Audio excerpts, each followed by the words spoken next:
I thought I knew my daughter. After all, I raised her alone for 30 years, gave her everything, trusted her completely. But when our housekeeper found what was hidden in the attic, my entire world shattered into 1,000 pieces. The boxes, the documents, the secrets carefully stored away, each discovery was like a dagger piercing my heart. How could someone I loved so much, someone I sacrificed everything for, deceive me so cruelly? The worst part wasn't what she was hiding.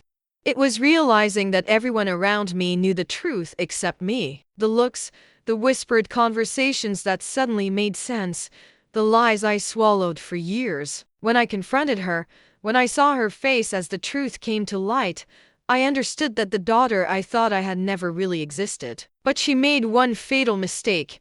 She underestimated me. She thought I was just a foolish old woman, easy to manipulate. What she didn't know was that I had my own secrets, my own cards to play.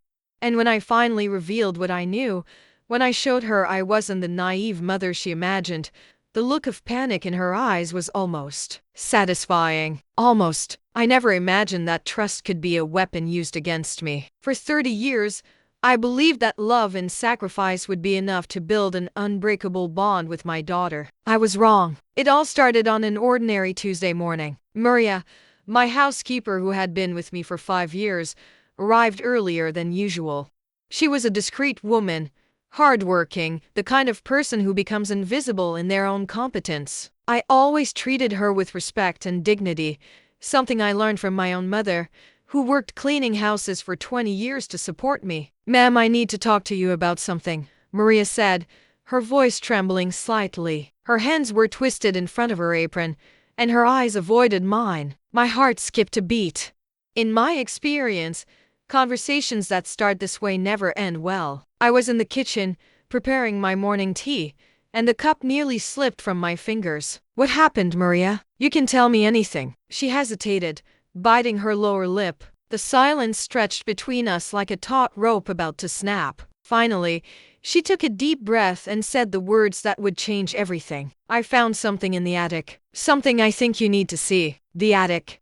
I hadn't been up there in years. After my husband died 15 years ago, I stored his belongings there and never had the courage to go back. My daughter had offered to organize everything, said she would take care of it for me. I was so grateful at the time, so overwhelmed with grief that I accepted without question. "What kind of something?" I asked, feeling a chill run down my spine. Maria looked at me with a mixture of pity and fear. "I think it's better if you see for yourself, ma'am."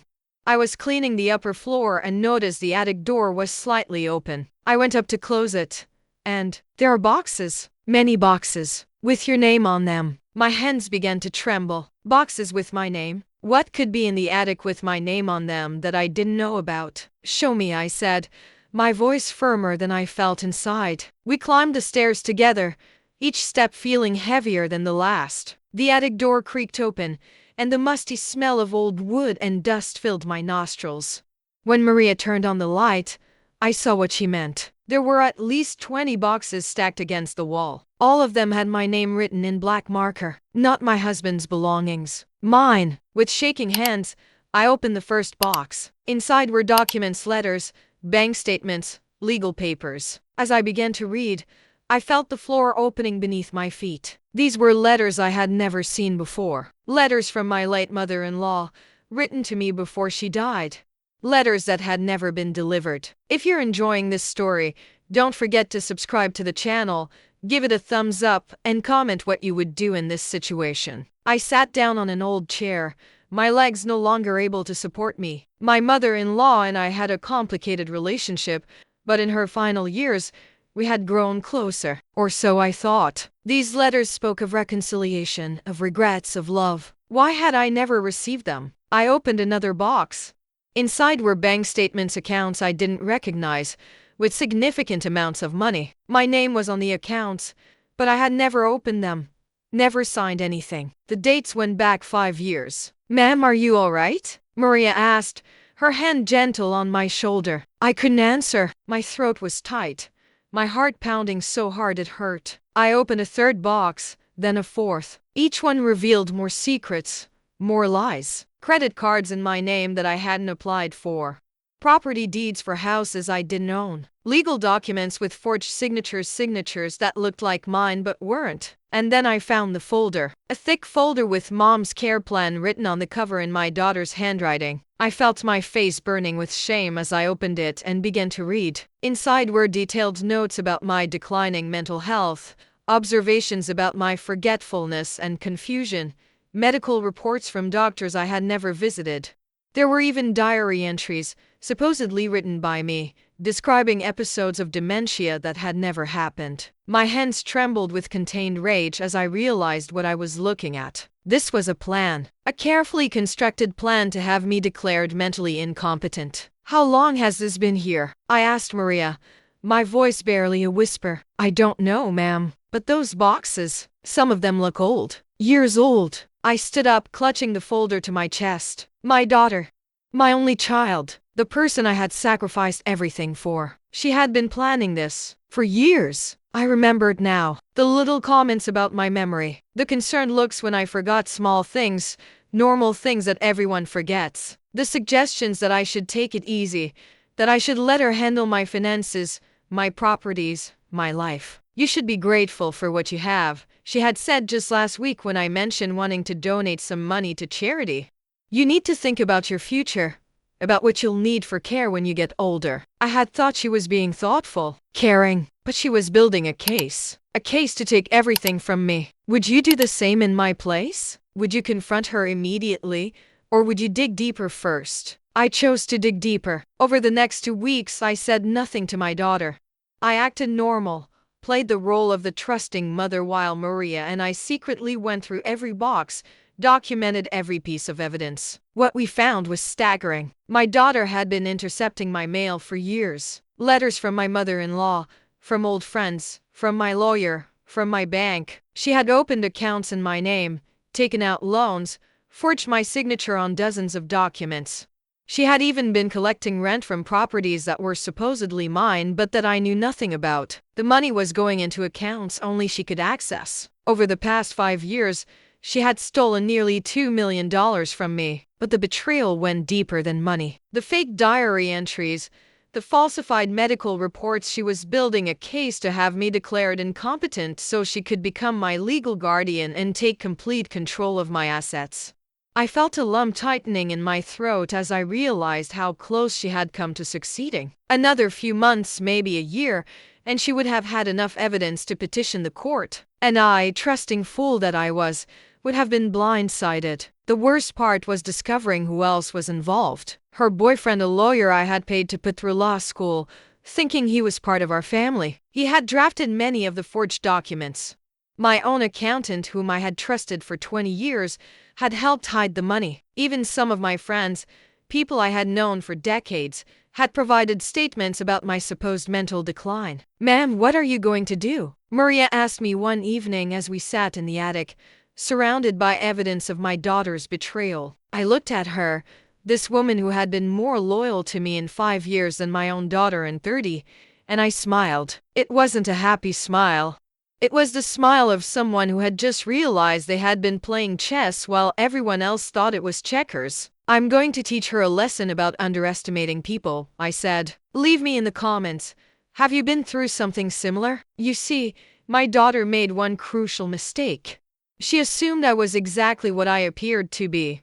A sheltered widow who had relied on her husband for everything, who knew nothing about business or finance, who was slowly fading into confused old age. But appearances can be deceiving. Before I married, I had my own career. I was a corporate lawyer, one of the best in my field. I gave it up when my daughter was born because my husband and I agreed that one of us should be home with her. He earned more, so I stepped back. But I never stopped being sharp. I never stopped understanding how the law worked, how money moved, how power was wielded. I had been playing the role of the sweet, naive mother for so long that even I had almost forgotten who I used to be. But as I sat in that attic, surrounded by evidence of my daughter's treachery, I felt that old fire returning. I spent the next week making phone calls.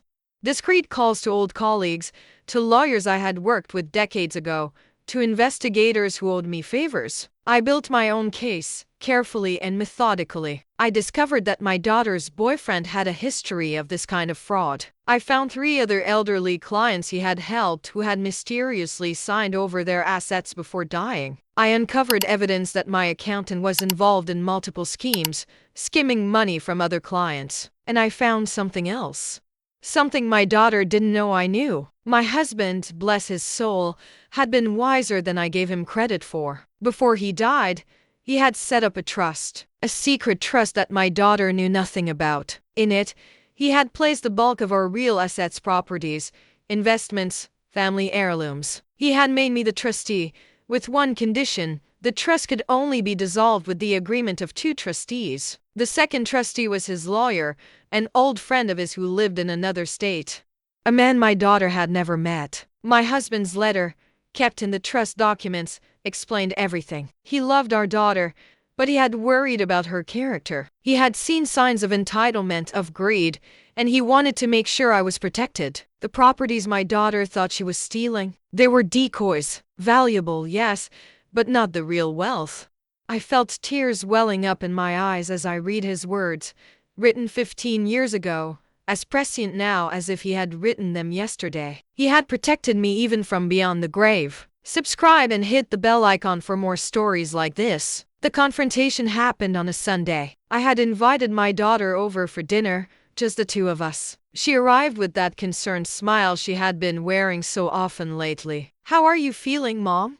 she asked, giving me a kiss on the cheek that made my skin crawl. "I'm feeling wonderful, actually," I said, leading her to the dining room. "I've been doing some cleaning lately, going through old things." I saw a flash of something in her eyes. Fear? Panic? But she covered it quickly. "That's nice, Mom. Did you need help? You know you shouldn't be climbing stairs or lifting heavy things." There it was, the subtle suggestion that I was feeble, incompetent. I had heard it so many times, but now I understood its purpose. No, I had help. Maria has been wonderful. In fact, she made a very interesting discovery. My daughter's face went pale. "What kind of discovery?" I smiled and gestured to the dining room table. Instead of dinner, it was covered with documents. All the evidence Maria and I had collected, organized in neat folders. "Why don't you take a look?" I said. She approached the table slowly, her eyes scanning the documents.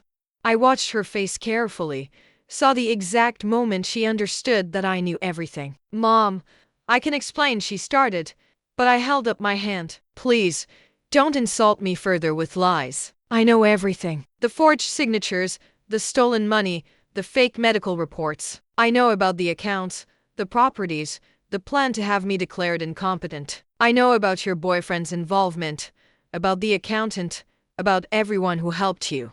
Her face cycled through emotions: fear, anger, defiance. Finally, she settled on anger. "You don't understand," she said, her voice sharp. "I was protecting you. You're getting old. You're confused. Someone needs to take care of your affairs before you lose everything." I felt my face burning with shame, not for myself, but for her. That she could stand there and try to justify this betrayal, this theft, this cruelty. "I'm 65 years old, not senile," I said coldly. "My mind is perfectly clear. Clear enough to see that you're a thief and a liar. Don't you dare judge me," she shouted. "Do you know what it was like growing up as your daughter? Always having to be grateful, always being reminded of your sacrifices? You gave up your career for me. Do you think I don't know that you resented it? That you wished you had stayed working instead of being stuck with me?" I stood there, shocked. "I never resented you. I loved you. Everything I did was because I loved you." "Love?" She laughed bitterly. "You loved the idea of being a martyr. Saint Mom, who gave up everything. Well, I'm tired of owing you. This money, these properties, I earned them just by being your burden all these years. Give it a thumbs up if you think I did the right thing." In that moment, I saw her clearly for the first time. Not as my daughter, not as the child I had raised, but as a stranger. A greedy, entitled stranger who felt the world owed her something. "You earned nothing," I said quietly. "But you're right about one thing. This ends now." I pulled out my phone and made a call. Within minutes, 2 police officers and a detective arrived at my door. I had arranged this in advance, wanted them to hear her confession directly. "What's going on?" my daughter asked, her voice rising in panic. "You're being arrested for fraud, forgery, identity theft, and conspiracy," the detective said, showing her badge. "We've been investigating this case for 2 weeks based on evidence provided by your mother." I watched as they read her rights as they put handcuffs on her wrists. She looked at me with such hatred that I almost stepped back. "You're going to regret this," she spat. "I'm your daughter, your only family. Who's going to take care of you when you really do get old and confused?" I looked at her calmly. "I'll manage. I've been managing quite well on my own, as it turns out. Better than I did with you stealing from me." As they led her away, her boyfriend arrived. He had been invited to dinner too, though he didn't know it was a trap. The police arrested him as well. The look of shock on his face would have been comical if the situation wasn't so tragic. The next few weeks were a blur. My accountant was arrested. Several of my so-called friends were questioned. The full extent of the conspiracy came to light. My daughter had promised them all a cut of my money once she gained control. The trial was swift. With all the evidence I had gathered, including her confession recorded on my phone, there was no defense. She was sentenced to 8 years in prison for fraud and conspiracy. Her boyfriend got 12 years due to his prior offenses. My accountant lost his license and got 5 years.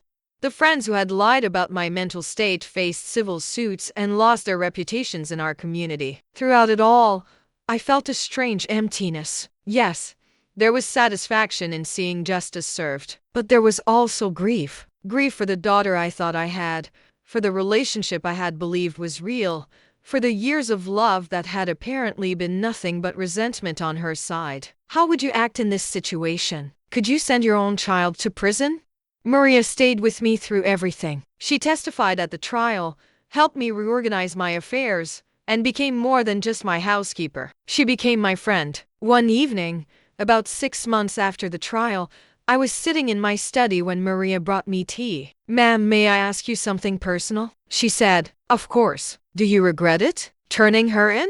I thought about it carefully. Did I regret it? I had sent my only child to prison. I had destroyed the life she had been building on the foundation of my trust and money. I had exposed her to public humiliation and punishment. "No," I said finally, "I don't regret it. What I regret is not seeing who she really was sooner. I regret that I raised someone who could do this. I regret that my love wasn't enough to teach her integrity and respect." Maria nodded. "If it helps, ma'am, I don't think you did anything wrong in raising her. Some people, they just have something broken inside them. No amount of good parenting can fix that." Maybe she was right. Maybe I had done everything I could, and my daughter's choices were her own. But I would always wonder what I could have done differently. Do you think I overreacted? Comment if you know someone like this. The real trust that my husband had set up, the one my daughter knew nothing about, remained intact. It turned out that my husband had been much wealthier than even I knew. The deep properties and accounts that my daughter had been stealing from represented only about 20% of our actual wealth. The rest, investments, properties, family heirlooms, stocks, were all secure in the trust. My husband's lawyer, the co-trustee, had been watching over everything, and he had never been approached by my daughter because she didn't know he existed. I used some of that money to set up a foundation.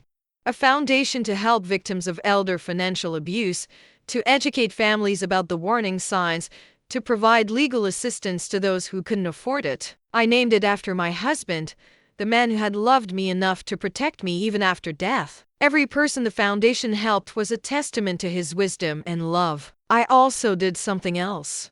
I reached out to other domestic workers in my community, women like Maria who were often invisible, whose loyalty and integrity went unrecognized. I started a program to provide them with financial literacy education, legal protections, and fair wages. Maria became the director of the program. She had proven herself more trustworthy and honorable than my own daughter, and she deserved to be recognized for that. Life moved forward. I made new friends, real friends who valued me for who I was, not for what they could get from me. I reconnected with old colleagues from my legal days and even did some pro bono work for the foundation. I won't pretend it didn't hurt. Every night, I thought about my daughter. I wondered if she was okay in prison, if she was being treated well, if she had any regrets. Part of me wanted to visit her, to try to understand how things had gone so wrong. But another part of me knew that seeing her would only reopen wounds that were slowly healing. She had made her choices. She had seen me not as a mother but as a mark, a victim to be exploited. That wasn't love. That wasn't family. That was predation. I did write her one letter, though, about a year after she was imprisoned. I didn't send it through regular mail. I had my lawyer deliver it to ensure she received it. In the letter, I told her that I forgave her, not for her sake, but for mine.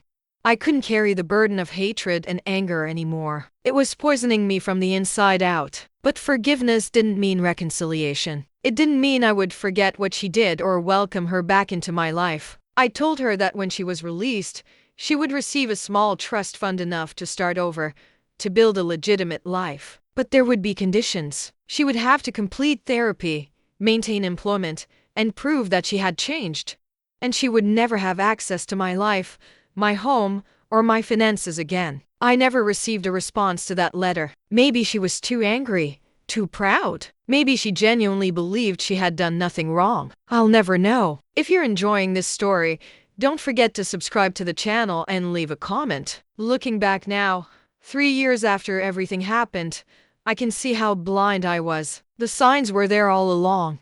The way she always seemed more interested in my assets than my well-being. The way she encouraged me to stop seeing certain friends who might have questioned her behavior. The way she gradually isolated me, making me dependent on her for everything. I was so desperate to believe in our bond, so invested in the idea of being a good mother, that I ignored my instincts. Every time something felt wrong, I told myself I was being paranoid, ungrateful. She was my daughter. She loved me. Why would I doubt her? But doubt, I learned, isn't always a bad thing. Sometimes doubt is your intuition trying to protect you. Sometimes the people we trust most are the ones capable of hurting us most deeply because we've given them all the tools to do so. I think about my husband often. I wish he were here to see how his protection saved me. But in a way, he is here. Every time I sign a check for the foundation, every time I help someone who's been victimized by someone they trusted, I feel him with me. He knew. Somehow, he knew that our daughter had this darkness in her. And instead of hoping it would never surface, he prepared for the worst. That's real love, not blind trust, but eyes wide open protection. Maria asks me sometimes if I'm lonely. I tell her the truth. Yes, sometimes I am. I miss having family. I miss the illusion of having a daughter who loved me. But I don't miss the reality of having someone who saw me as nothing more than a bank account with a pulse. I've learned that family isn't just about blood. It's about loyalty, respect, trust. Maria is more family to me now than my daughter ever was. The women in my foundation's program, their family. The friends I've made, the colleagues I've reconnected with their family. Blood may be thicker than water, but integrity is thicker than blood. I know some people think I was too harsh, that I should have given her a chance to make amends, that I shouldn't have involved the police, that family should protect family no matter what. But those people don't understand what it's like to discover that everything you believed about someone was a lie. My daughter didn't make a mistake. She didn't have a moment of weakness or poor judgment. She planned, methodically and patiently, for years, to steal my life from me, to have me declared incompetent, to lock me away in some facility while she spent my money and lived my life. That's not a mistake. That's a choice. A series of choices made over and over again. Every time she forged my signature, every time she intercepted my mail, every time she looked me in the eye and lied. And I had to make a choice too. I could enable her, protect her, cover for her, and in doing so, tell her that this behavior was acceptable, that she could do this to someone else. Or I could hold her accountable, demand justice, and maybe, just maybe, force her to confront what she had done. I chose accountability. I chose justice. And I would make the same choice again. Leave me in the comments. Have you been through something similar? There are moments, usually late at night when I can't sleep, when I wonder if I failed her somehow. Was I too proud of my sacrifice? Did I make her feel like she could never measure up? Did I smother her with expectations or neglect her with my grief after her father died? But then I remember the forged documents, the fake medical reports, the systematic theft that took years to execute. That's not the behavior of someone acting out of childhood trauma or a misunderstanding. That's calculated, Cold-blooded exploitation. I did my best as a mother. I wasn't perfect, no one is. But I loved her, provided for her, supported her dreams, and gave her every advantage I could. If she chose to see that as a debt to be resented rather than a gift to be appreciated, that's not my failure. That's hers. The hardest part isn't the betrayal itself. It's the realization that I never really knew her at all.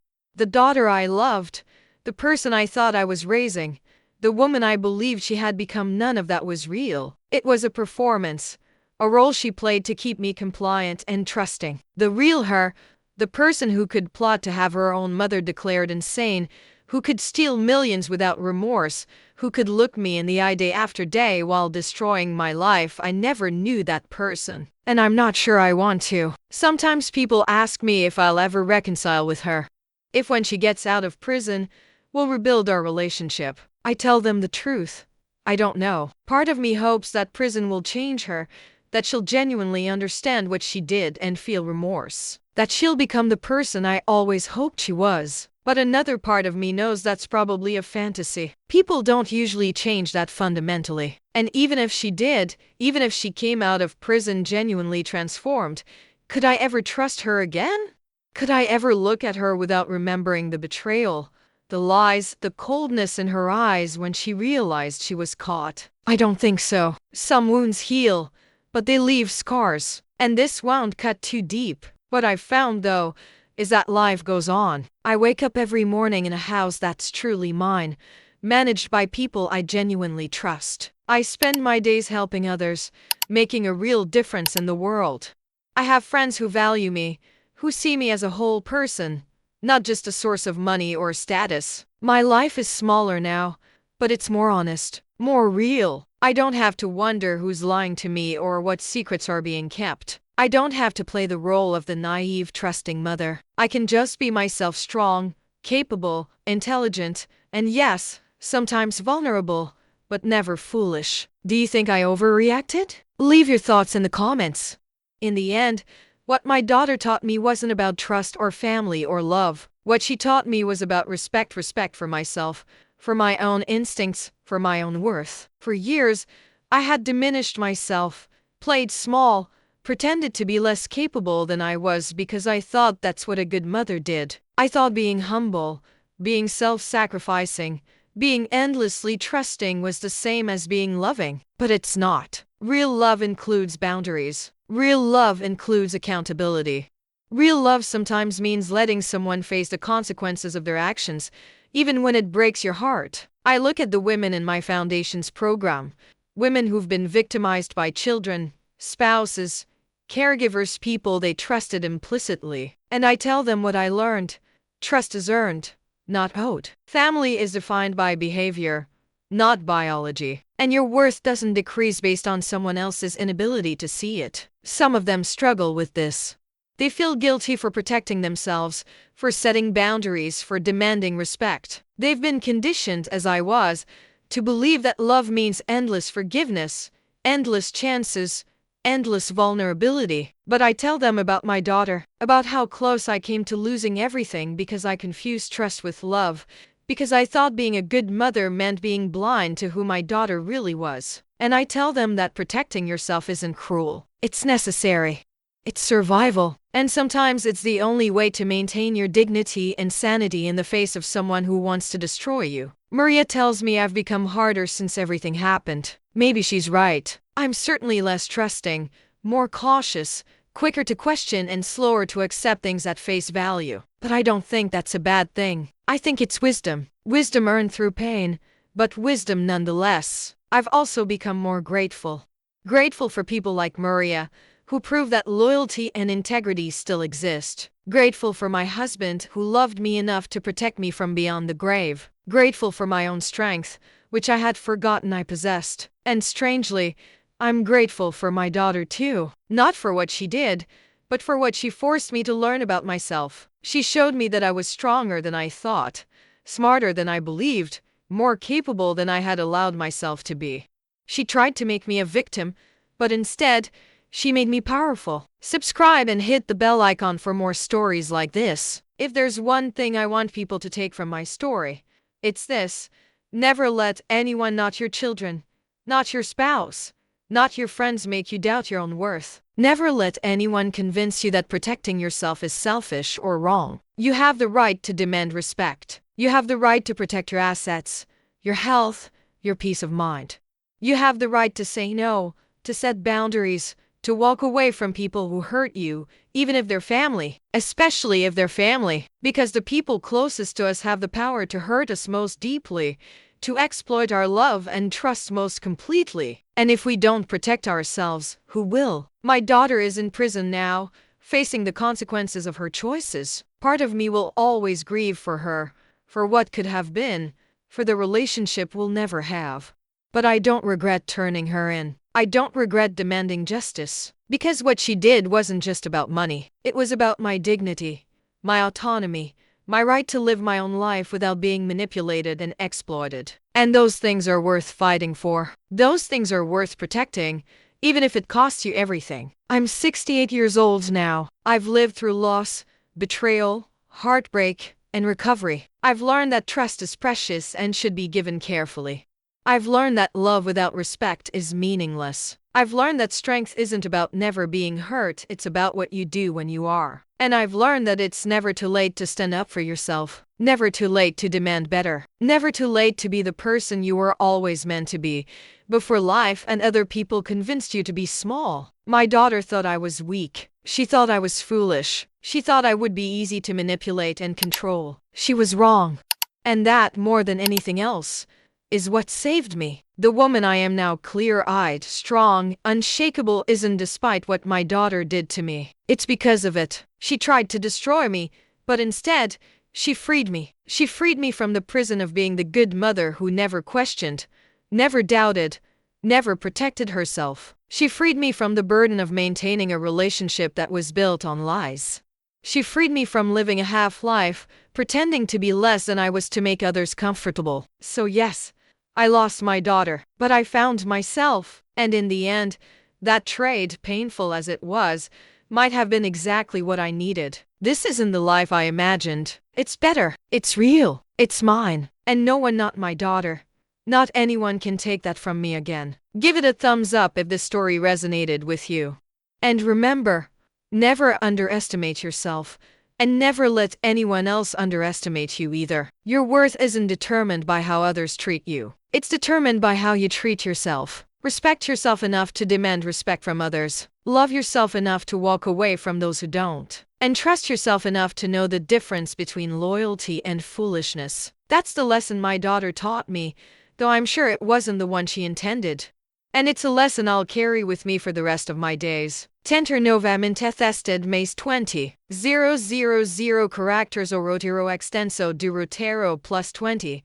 All characters. The months following the trial were a strange mixture of relief and profound loneliness. I would wake up in the middle of the night, my heart racing, convinced I had heard my daughter's voice in the hallway. But it was just the house settling, just my memories playing tricks on me. Maria found me one night sitting in the kitchen at 3 in the morning, staring at an old photo album. Pictures of my daughter as a child, her first day of school, her graduation, her sweet 16 party. In every photo, she was smiling. I was smiling. We looked happy. We looked like a real family. "Ma'am, you should try to sleep," Maria said gently, sitting down across from me. Was I blind, Maria? I asked, my voice cracking. Were there signs I missed? When did she stop being this little girl and become someone who could do what she did? Maria was quiet for a moment, then reached across the table and took my hand. Sometimes people show us who they want us to see. That doesn't make you blind. It makes them good liars. I closed the album and pushed it away. I keep thinking about specific moments, times when something felt off, but I ignored it. There was this incident when she was 16. Money went missing from my purse, not a lot, maybe $50. She swore she didn't take it, looked me right in the eye and denied it. I believed her. I actually accused Maria's predecessor of stealing. And did she take it? Maria asked. I found it months later in my daughter's room, hidden in a book. She had forgotten about it. When I confronted her, she said she had borrowed it and forgot to tell me. I accepted that explanation because I wanted to believe her. Leave a comment if you've ever ignored red flags because you wanted to believe someone you loved. The memories kept coming after that night. Once I started looking back with clear eyes, I could see the pattern had been there all along. She had always been manipulative, always testing boundaries, always taking more than she gave. When she was in college, I paid for everything: tuition, housing, expenses, even a car. But it was never enough. She always needed more. "Just this one time, Mom," she would say. "I promise I'll be more careful with money." But the requests never stopped. After graduation, when she should have been establishing her independence, she moved back home. "Just until I find the right job," she said. But she was never satisfied with any job. They didn't pay enough. The hours were wrong. The work was beneath her. I supported her for 3 years while she figured things out. Looking back, I realized she wasn't figuring anything out. She was positioning herself, getting closer to my finances, learning about my assets, building the foundation for her eventual theft. When she finally moved out, she chose an apartment 3 blocks away. "So I can check on you regularly, Mom," she said. "You're getting older. You shouldn't be alone." I had been touched by her concern. Now I understood it was about access, about maintaining control. Her boyfriend appeared around that time. He was charming, ambitious, and he had just graduated from law school, a degree I had helped pay for when he claimed he couldn't afford tuition. "Consider it an investment in our family's future," my daughter had said. "When he's a successful lawyer, he'll be able to take care of both of us." What a fool I had been. He wasn't taking care of us. He was helping her rob me. I started attending a support group for victims of financial elder abuse. It met every Thursday evening at a community center downtown. The first time I went, I almost turned around and left. The idea of sitting in a circle with strangers, admitting what my daughter had done to me, felt unbearable. But I forced myself to walk through that door, and what I found inside changed everything. There were 12 people in the group that night, 11 women and 1 man, all over 60, all with the same haunted look in their eyes that I saw in the mirror every morning. As they shared their stories, I felt my chest tightening. A woman named Patricia had been defrauded by her son-in-law, who had convinced her to sign over her house for tax purposes. She was now living in a tiny apartment, working part-time at 72 to make ends meet. A man named Robert had trusted his nephew with his retirement savings. The nephew had invested it all in a fake cryptocurrency scheme and disappeared. Robert would never be able to retire.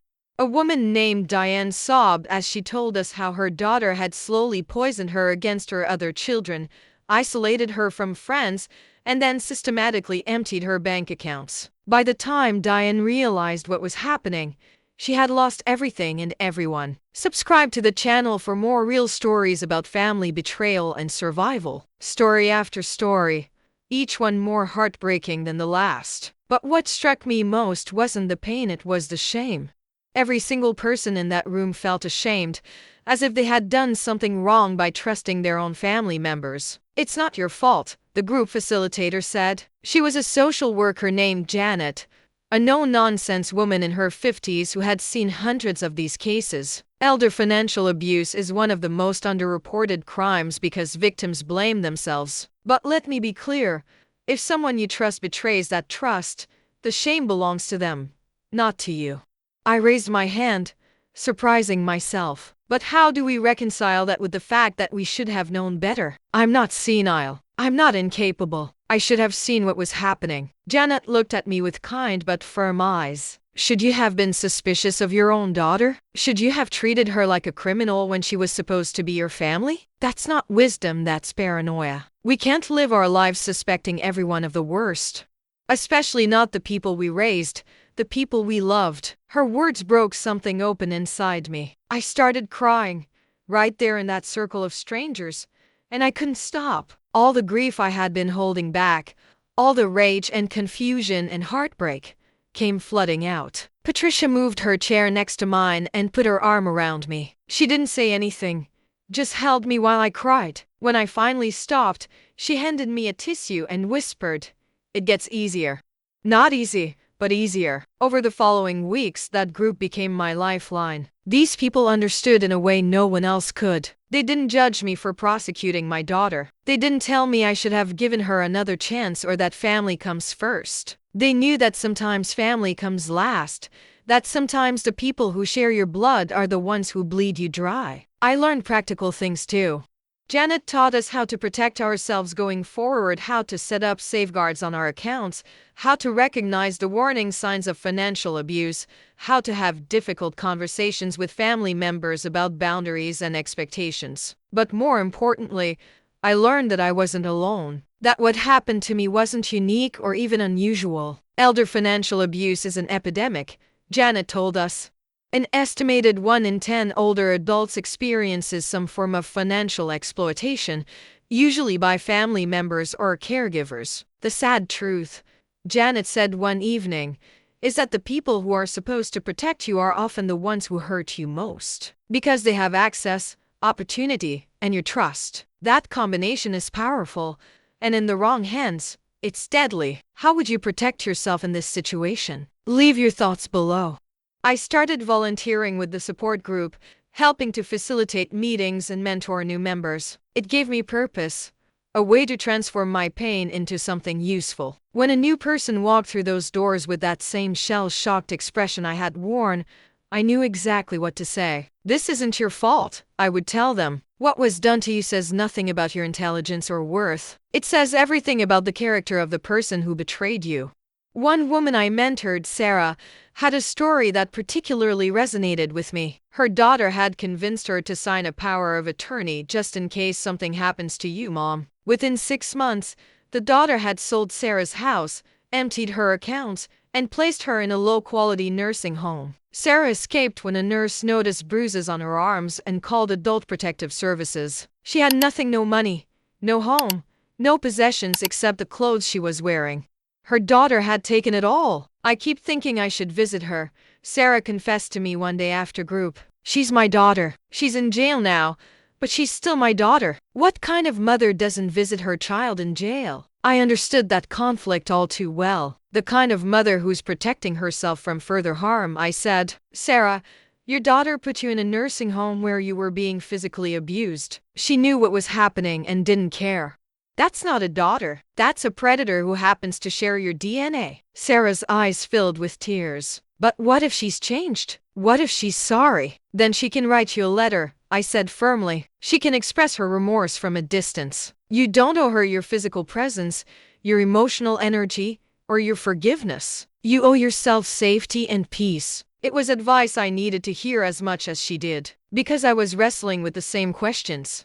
My daughter had been in prison for 2 years now, and I hadn't visited once. I had written that one letter, offering conditional support for her future, but I had maintained complete distance otherwise. Her lawyer had reached out several times, asking me to provide character testimony for her parole hearing. I had refused. My character testimony would have been honest. She was manipulative, calculating, and showed no genuine remorse, and that wouldn't have helped her case. Do you think I was too harsh? Comment below with your honest opinion. Then, about 2.5 years into her sentence, I received a letter, not from my daughter, but from a woman named Claire who was serving time in the same facility. The letter was carefully written, the handwriting neat and precise. Claire explained that she had befriended my daughter, had listened to her story, and felt compelled to reach out to me. Your daughter talks about you often, Claire wrote.